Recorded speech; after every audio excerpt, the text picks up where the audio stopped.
Offline coaching কি তোমার জন্য এনাফ? অ্যান্ড এখানেও অনেকে বলবে যারা অফলাইনে আসলে বিভিন্ন প্রচার প্রচারণা করে সেটা তারা বলবে অফলাইন তোমার জন্য পুরোপুরি এনাফ। বাট আমি বলবো অফলাইন তোমার জন্য পুরোপুরি এনাফ না, এবং এখানে কিন্তু কিছু যুক্তি আছে। প্রথমত, ৩টা জিনিস তোমরা অফলাইনে অ্যাকচুয়ালি ল্যাকিংস থাকবে, ৩টা জিনিসে তোমরা ল্যাকিংস পাবা। সেটা কি কি? প্রথমত, সেটা হচ্ছে তোমাদের অনেকের মাঝে মধ্যে ক্লাস মিস যাবে। এখন যখন তোমার মাঝে মধ্যে ক্লাস মিস যাবে, বিশেষ করে তোমাদের ফুল সিলেবাসের বিভিন্ন চ্যাপ্টারের, তখন কিন্তু তুমি এটা ব্যাক করতে পারবা না, অথবা তুমি এই ফ্লোটা ধরে রাখতে পারবা না। ঠিক আছে? তাহলে প্রথম জিনিসটা হচ্ছে এইটা। সেকেন্ড জিনিসটা হচ্ছে তোমাকে ক্লাসে যখন টিচাররা দাগায় দিবে যে এই বই থেকে এই জিনিসগুলো পড়বা, এই বই থেকে এই জিনিসটা ইম্পর্টেন্ট, কিংবা হাসান কিংবা আজমলের এই লাইনগুলো ইম্পর্টেন্ট, সেখানেও তোমার বিভিন্ন জিনিস তুমি মিসিং করে ফেলবা।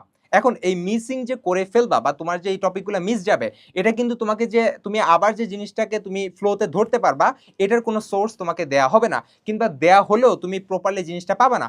অর্থাৎ তোমার এমন একটা পিডিএফ দরকার যেখানে তুমি প্রত্যেকটা বইয়ের সবচেয়ে ইম্পর্টেন্ট লাইনের যে পিডিএফ গুলা, অর্থাৎ সবচেয়ে ইম্পর্টেন্ট লাইনগুলো একসাথে পেয়ে যাও।